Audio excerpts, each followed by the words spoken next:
So the question is how you can guarantee, on the one hand, that the basic needs of everybody are met, and at the same time, if people wish to work more in order to meet some needs that society or the assemblies assess are not essential needs, they should be able to do so. So I'll come to this in a moment. But generally, before I explain it a bit more, the allocation system that we propose is based not only on planning, that is, there should be a kind of democratic planning to determine how basic needs are met, but we have to have also a kind of artificial market, not a real market, because obviously there cannot exist a real market without money. Artificial market in the sense of a market where people can exchange goods and services on the basis of vouchers, or alternatively, today with modern technology, you can use an electronic card system where people are credited with certain points and they can use them in whatever way they like. So, let's see first the three conditions in some more detail. As regards the self-reliance condition I mentioned first, self-reliance does not mean autarky, does not mean that each of those demi would be able to cover all the basic and the economic needs and so on. Obviously, this is impossible. You have to create, in other words, a kind of economy where each particular demos and then each particular confederation could meet their needs on the basis of its own resources as far as possible. But obviously you cannot produce bananas in Germany, so you have to have some exchanges with other confederations or other market societies, the steel market societies. So we are talking about self-reliance, which is important because today the moving away from self-reliance has created not only economic problems but also social problems. That is, a lot of present unemployment, for example, can be explained in terms of the fact that now we have created export societies and you have African societies which produce only coffee or only bananas or whatever, and therefore they cannot even meet their own basic needs, because if there is any crisis in the price of the product they produce, that's it.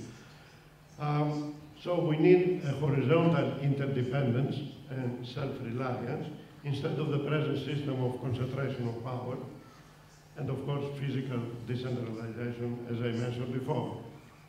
Now, since we don't have much time, as regards the ownership of the means of production,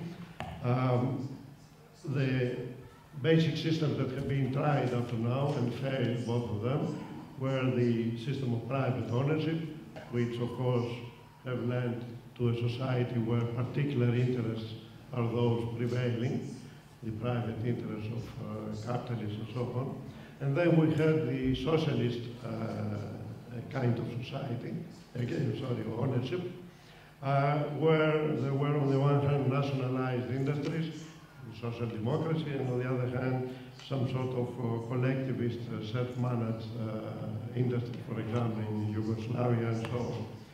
Now, nationalized industries have failed because, of course, you have the problem of ownership, the divorce of ownership from control, although many industries in social democracy were nationalized, instead they were functioning like private industries, and that was the main reason why they failed, because they lost the confidence of people, they became bureaucratic and so on. Whereas on the other hand, the collectivist self-management like the Yugoslavian type has also failed, because at the end it was promoting the interests of particular factories, and some sort of competition between factories started. This created all sorts of contradictions, that is unemployment, people were migrating from Yugoslavia to Germany and so on, because you didn't have any mechanism to express the general interest. That's why I said that it's a basic condition that we have some sort of ownership of the means of production belonging to the demos itself, to the citizen body of each area. And then it's the citizen body that will decide how, of course, delegating it into committees and so on, how these means of production, how the production resources would be distributed or leased, if you like, to anybody, any citizen who would like to start a particular kind of demotic enterprise. Now, coming to the last condition, coming to the last condition coming to the last condition now, to the confederal allocation of resources, the general criterion we have as regards how we try to meet the people's needs is not some sort of efficiency as determined by technocratic criteria, orthodox economics, technocratic criteria, Paretian conditions of optimality, and so on. We start from needs. We start from human needs.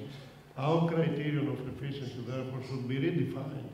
We define efficiency as the best way of satisfying human needs, and this best way is determined by people themselves, not by just technocratic criteria.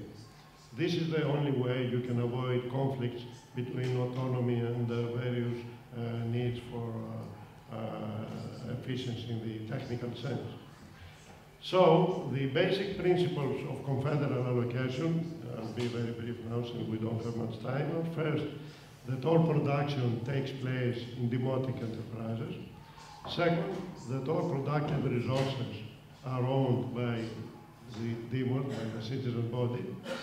Third, that the aim of production is not growth, but it's the satisfaction of human needs, as people decide what are the needs and how they wish to satisfy them. Fourth, that we divide the economy, and this is crucial, into two sectors, a basic needs sector and a non-basic needs sector. And I'll explain in a moment why this division is crucial. The basic needs sector implies that all basic needs, as people themselves decide which are the basic needs, say food, clothing, apart from the obvious one, health, education, etc., people themselves decide that particular kind of needs are basic and have to be satisfied.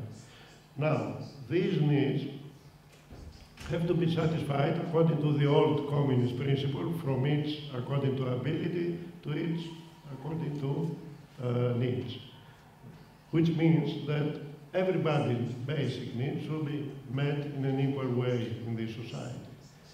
So it's the demotic assemblies first that determine which are the basic needs, and then the collective decision of the demotic assemblies at the confederal level determines which are the basic needs, and we do this in order to avoid inequalities in the meeting of basic needs between various areas. Some areas may be rich in natural resources, others not.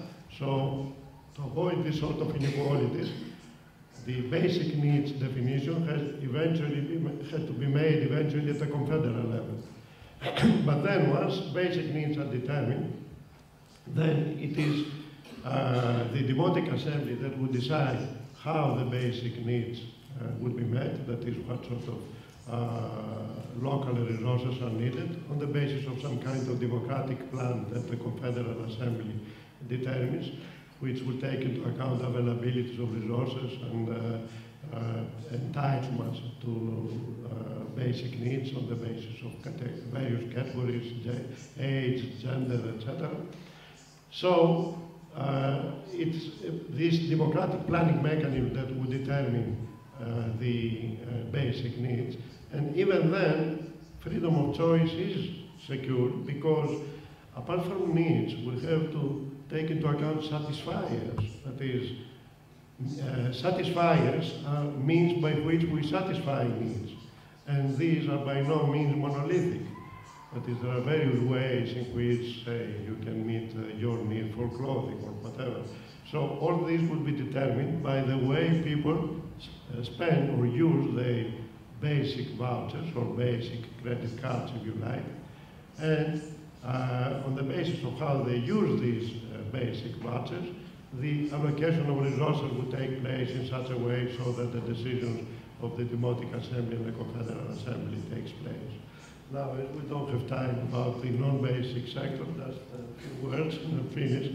On the non-basic sector, we assume that people have to be able, if they wish so, to work more than the minimal hour, because one basic advantage of the distinction we made between basic and non-basic needs is that people do not have to work more than they wish to. That is, people would have to work only a minimal number of hours to cover their basic needs, which with modern technology would not be more than 4 or 5 hours at most per day for 5 days a week. So 20 hours, as John was saying before. 20 hours a week is perfect in order to cover all basic needs. But if somebody wants to work more because some need that has not been classified as basic could be met, then he should be free to do so. But then, of course, some economic problems are created, which we don't have time to discuss. If you like, we may discuss it in the discussion. That is, how then you could determine a kind of rate of remuneration and how you could determine the prices in quotation marks of those non-essential goods and services. But, sorry, we have to stop here and we can discuss it afterwards. Gracias.